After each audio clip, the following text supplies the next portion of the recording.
SER Podcast.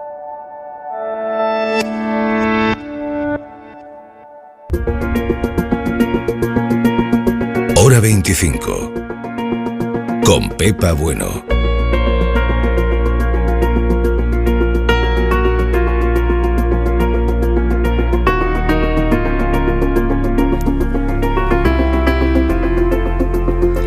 Estamos a punto de terminar un día que viene marcado por la incertidumbre sobre la vacunación y no les prometemos en los próximos minutos darles ninguna certeza sobre el futuro, pero sí queríamos hablar de la pandemia desde otro punto de vista que nos deje coger un poco de perspectiva sobre lo que nos está pasando y sobre lo que nos va a pasar.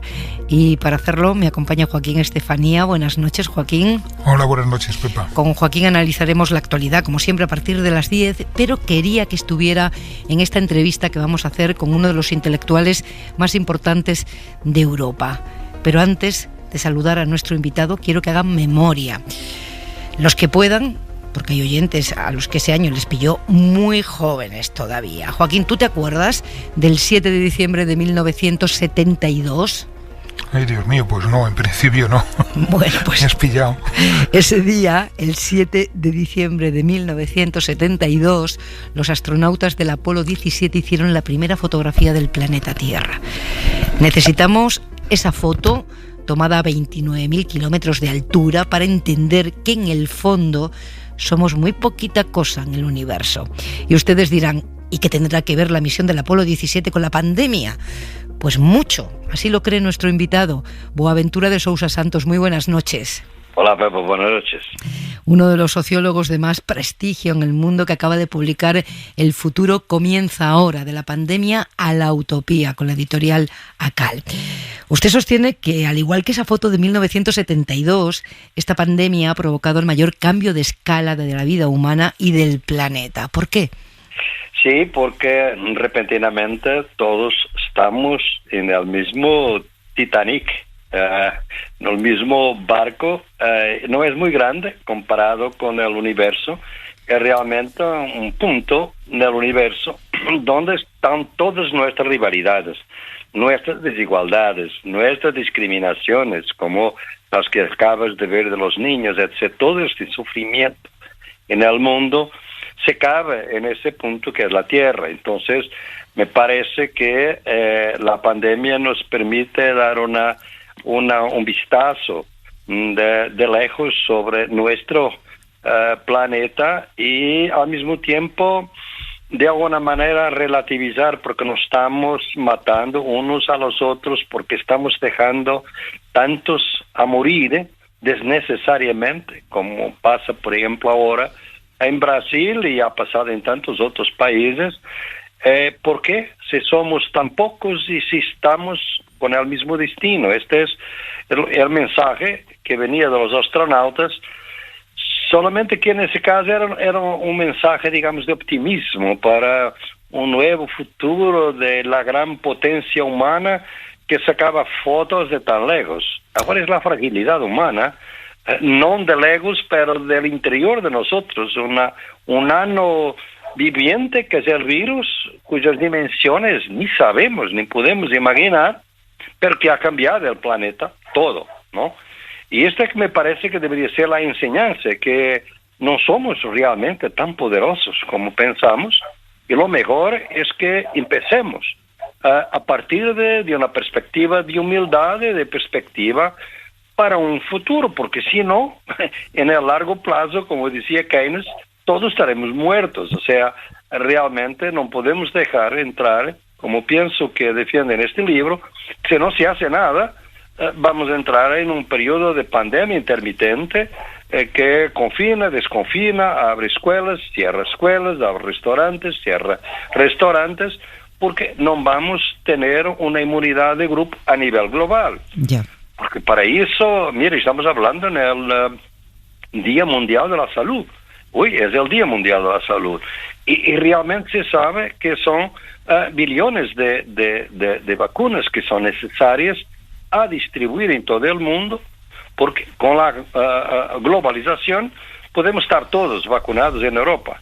Pero si un CEO de una empresa española va a África y negocios, puede venir con una variante del virus, para la cual no hay inmunidad ni resistencia por las vacunas que tenemos. Entonces, se puede repetir lo mismo. Y esta locura que no abrimos las grandes empresas farmacéuticas, no abren manos de los derechos de patentes para que se puedan fácilmente, está probado que se puede producir rápido y fácilmente los billones de dosis que necesitamos para que 60-70% de la población esté vacunada dentro de un año. Pero así no vamos a eso, ¿no? Ya. No vamos. Dice Boaventura de Sousa Santos que este ensayo es un libro diferente porque es una memoria del futuro, a medio camino entre la autopsia social y lo inaugural. ¿Queda usted por muerto y qué cree que va a venir? Mira, yo pienso que lo que va a venir pueden ser dos cosas, ¿no? En el libro intento demostrar, una de las cosas puede ser distópica, es lo peor. Si no se hace nada, si no vamos a cambiar nada, los estudios están revelando y están confirmando plenamente lo que decía en el libro, es que, por un lado, la pandemia va a estar con nosotros mucho más tiempo. Y si no se hace nada, va a haber protesta social. Los estudios que están saliendo de los think tanks, mira, son think tanks de los grandes grupos financieros del mundo, a que tuvo acceso reciente. ¿Y qué dicen? Después de la pandemia va a haber mucha protesta social, porque va a haber mucha dificultad, los países no van a aguantar, va a haber desempleo, va a haber protesta, va a haber indignación, va a haber revuelta. ¿Qué dicen ellos? Porque no proponen nada de cambio, represión. Y entonces si tú miras, yo estaba mirando reciente, los presupuestos militares y de policía en todo el mundo están en incremento, con policías cada vez más, grupos de ejércitos privados, de mercenarios, que en este momento ya son más que los ejércitos públicos de los estados. Entonces, es un estado policíaco global que puede estar en emergir si no se hace nada. Entonces, me parece que el primer escenario es muy distópico, ¿no? Por eso en el libro dedico gran parte de mi trabajo al otro escenario, que es el escenario de la alternativa. Claro que hay un escenario intermedio, que es lo que se está preparando en Europa, que es de dar un poquito más de plata para la salud, etcétera, porque las inversiones van a ser más grandes, pero no se va a cambiar para nada ni el modelo de desarrollo, ni modelo de vivienda, ni modelo de movilidad, ni modelo de consumo.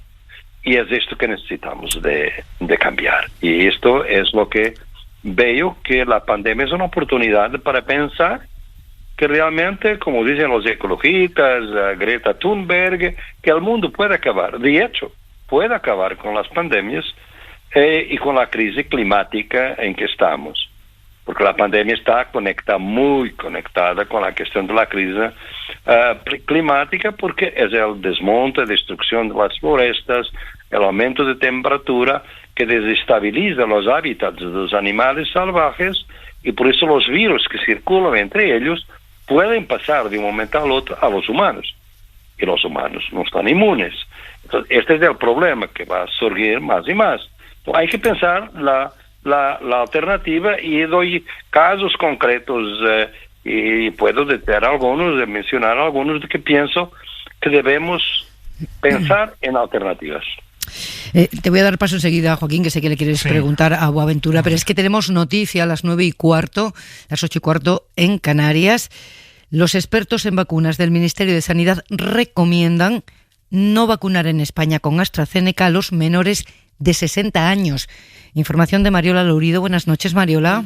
Buenas noches, Pepa. No vacunar con AstraZeneca por debajo de los 60 años. Por principio de precaución y con la información disponible a fecha de hoy, se recomienda utilizar la vacuna en personas a partir de los 60 años, según señalan a la cadena SER fuentes de sanidad. Esa es la recomendación de los expertos de la ponencia de vacunas, que se está sometiendo ahora mismo a deliberación en el Consejo Interterritorial, que ha empezado hace algo más de media hora, la reunión entre la ministra Darias y las comunidades autónomas, con los consejeros y consejeras que se están ahora mismo, según ha podido saber la cadena SER, posicionando sobre esa recomendación, esa propuesta de los expertos, después de que esta tarde la Agencia Europea del Medicamento en su informe dice que se ha comprobado que los casos de trombosis graves se están dando entre personas vacunadas menores de 60 años y sobre todo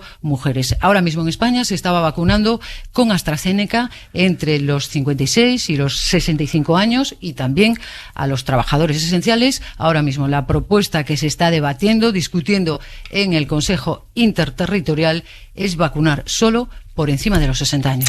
Gracias, Mariola. A partir de las 10, a ver si tenemos esa rueda de prensa en directo de la ministra de Sanidad tras el Consejo y nos confirma que se acepta esta recomendación de los expertos en vacunas para mayores de 60 años, la AstraZeneca, no para los menores de 60 años. Les recuerdo que estamos hablando con Boaventura de Sousa Santos, que publica el libro en el que se pregunta qué nos va a pasar, qué nos está pasando. El futuro comienza ahora, de la pandemia a la utopía. Es el libro que acaba de publicar. Joaquín Estefanía me acompaña en esta conversación. Sí, buenas noches, señor Sousa. Yo quería preguntarle una cosa. El eslogan favorito de los liberales, de los conservadores, de la gente que ha sido hegemónica en estos últimos 40 años, es el de no hay alternativa. ¿Qué vamos a hacer ahora? Es decir, si sigue sin haber alternativa, nos vamos a suicidar. Mira, Joaquín, es muy interesante esa pregunta porque realmente hay alternativa. Lo suficiente fue la pandemia, ¿no? La pandemia vino y tuvieron que inventar alternativas. O sea, se decía, por ejemplo, que los mercados son el regulador más racional de la vida social y que los estados no son corruptos, ineficientes y que deben estar cada vez menos presentes y que la salud debía ser privatizada porque es un negocio como otro. Pero la pandemia, la gente no fue solicitar a los mercados que las defiendan, fue solicitar al Estado. Entonces, finalmente el Estado es importante. Y el problema es que los estados no estaban preparados para esto, porque los estados en los últimos 40 años sufrieron todo este impacto del neoliberalismo y no han financiado la salud, han privatizado la salud. Francia, Italia, Portugal, España, etc. Tenemos todavía un sistema público de salud, por ejemplo en Portugal, y que ustedes también, y en Francia y tal, pero te digo, en Portugal y en otros países, por los estudios que acabo de hacer para este libro, nuestro sistema estaba más bien preparados hace 10 años que ahora, porque sufrieron realmente políticas, sobre todo en la parte sur de Europa, con las troicas, con la crisis financiera, mucha privatización. Por eso, hay alternativa. La gente no tiene que pasar el fin de semana en los centros comerciales, se quedó en la casa. Y pasó más tiempo con la familia, claro, con problemas, con más violencia doméstica, por supuesto, porque el compañero agresor está todo el tiempo en la casa. Pero también los padres más jóvenes con hijos pequeños pudieron pasar más tiempo con sus hijos. O sea, las sociedades tienen siempre alternativas. Y ahora lo que estamos a ver, cuando hablaba con Pepa antes del primer escenario, sí. Joaquín, es esto, es que están diciendo, como no hay alternativa, el neoliberalismo va a venir y entonces hay represión.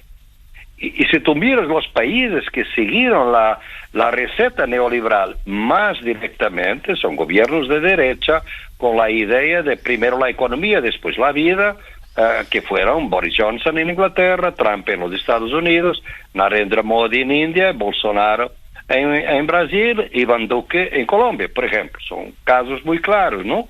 Ni protegeron la economía, ni protegeron la vida. Son los países con más crisis financiera y económica, no financiera, económica. Inglaterra no tiene crisis financiera porque produce el dinero que quiere con las libras, ¿no? Pero crisis económica, crisis social y obviamente crisis sanitaria con las muertes. Entonces, yo pienso que el neoliberalismo ha probado que es una mentira, es una farsa. Y el problema es que es una farsa con mucho poder, Joaquín, que hacer es Para mí, como sociólogo, te digo, lo que más me impacta es la inercia de las ideas muertas. O sea, se sabe que es falso, pero sigue las agencias internacionales, el Fondo Monetario, el Banco Central, etcétera, siguen con las mismas recetas. Este es el problema que vivimos en Europa hoy en día. Pero ¿no se está produciendo justamente ahora un cambio de alternativa, un cambio de paradigma? El Fondo Monetario Internacional acaba de decir que hay que subir los impuestos en estos momentos. La secretaria, la gerente de la Reserva Federal acaba de decir que hay que hacer una armonización fiscal del impuesto de sociedades global. Biden propone en estos momentos un programa masivo de infraestructuras, etcétera, etcétera. ¿No estamos empezando a ver ya otro momento? Hay algunas alternativas. El segundo escenario, te digo, eso ya es verdad. El Fondo Monetario Internacional llegó mismo a decir que durante la pandemia podría haber deudas, digamos, perpetuas. O sea, que no se pagan, de hecho, ¿no? Porque son perpetuos si la tasa de interés es muy baja, ¿no? Pero esto es sí, como medida de emergencia, y mismo los impuestos como medida de emergencia. Y tú mira la reacción que existe cuando se intenta, de hecho, hacer esto. Por ejemplo, Argentina, que intentó con una medida de emergencia para impuestos para que los más ricos paguen un poquito más. La reacción fue en Argentina y de las agencias, porque una cosa son los estudios del Fondo Monetario, otra cosa son los que las agencias para esos países recomiendan a los políticos, y realmente, de nuevo, es muy difícil. Pero tiene razón, hay el caso de los Estados Unidos es muy claro, porque realmente es un país sin infraestructuras modernas, comparado con Europa, por ejemplo, y puede aprovechar ahora ese tipo de cosas. Solamente para mí es de que no hay un cambio de alternativa en el siguiente sentido. Pero necesitamos de abandonar la economía fósil, digamos, de gas y petróleo. No una transición, no puede ser de un día al otro, por amor de Dios. Pero tendremos que iniciar, y no es economía verde simplemente, o sea, digamos, un mercado de economía verde no es eso. Es realmente que nuestras maneras de consumo, por ejemplo, mi computadora podría durar 10 años, mi celular, mi reloj podrían durar 20 años, mi carro podría durar 20 años más. De antes era así, ¿no? Anteriormente. Porque esto es lo que llamamos obsolescencia planeada o planificada para nos mantener dentro del mercado, ¿no? ¿Y por dónde se rompe ese bucle que afecta a todo, ¿no? Porque decimos, hay que proteger el medio ambiente, pero no todos los bolsillos pueden permitirse un coche eléctrico o la ropa que se compra de usar y tirar, porque no todo el mundo puede comprarse en moda que utilice otro tipo de tejidos, alimentos baratos por lo mismo. Es decir, ¿por dónde se rompe ese bucle que estaba describiendo? Claro, yo pienso que tiene que ver la ciudadanía. Yo no espero, claro, puede que los estados que donde hay dirigentes con poco más de conciencia política están viviendo la emergencia, intentando de resolver la emergencia como pueden. Y también los he analizado en los estados, porque hay muchas diferencias entre los diferentes estados cómo manejaron la emergencia, cómo lidiaron con los científicos, etcétera, porque hay mucha incerteza. Mira, esta noticia que tú acabas de mencionar de AstraZeneca es muy interesante, ¿no? Sí. Porque al inicio se decía que AstraZeneca no era muy buena para los más de 65 años. Y ahora se recomienda para los más de 65 años. No es que era falso o ahora es falso, es que hay incertidumbre. Hay incertidumbre. Mismo la comunidad científica tiene mucha incertidumbre sobre cómo manejar todo esto. Y eso se refleja en la gente. La gente se queda un poco angustiada y por veces también perjudica otras medidas. Por ejemplo, confinamiento, pero es necesario. Ahora con las escuelas, que estamos a vivir eso. Inglaterra acaba de decidir de nuevo a cerrar las escuelas, porque el RT, o sea, la tasa de contagio aumentó de nuevo. Aquí en Portugal está aumentando mucho entre 0 y 12 años. O sea, son los jóvenes, los niños que están contaminando más. Son asintomáticos, pero están contaminando más.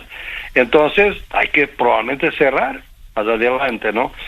En cuanto no hay una inmunidad de grupo, vamos a estar en esta intermitencia. Abre, cierra, confina, desconfina. No va a haber otra solución. Y claro, por eso yo pienso que deberíamos vacunar hoy, el Día Mundial de la Salud, debería haber un movimiento que existe, pero no es fuerte todavía, global, para licenciar, dispensar las patentes de vacunas ahora. Eso sería la solución para producir todas las vacunas rápidamente que necesitamos, porque se podría hacer esto. Yeah. Las grandes 5 empresas que dominan este comercio, por más que se amplíen, no tienen capacidad para cumplir eso, ¿no? Siempre que hablamos con Boaventura de Sousa Santos, se nos hace pequeño el tiempo, por mucho que lo alarguemos, porque es tan interesante escucharle hablar, su mirada sobre lo que nos está pasando, su mirada sobre la pandemia. Un placer, como siempre. Hasta la próxima. Muchas gracias, Pepa. A la próxima. Un abrazo. Suscríbete a Hora 25.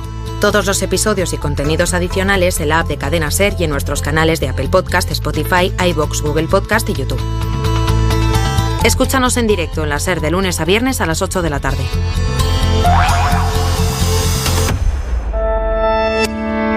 Cadena SER. La radio.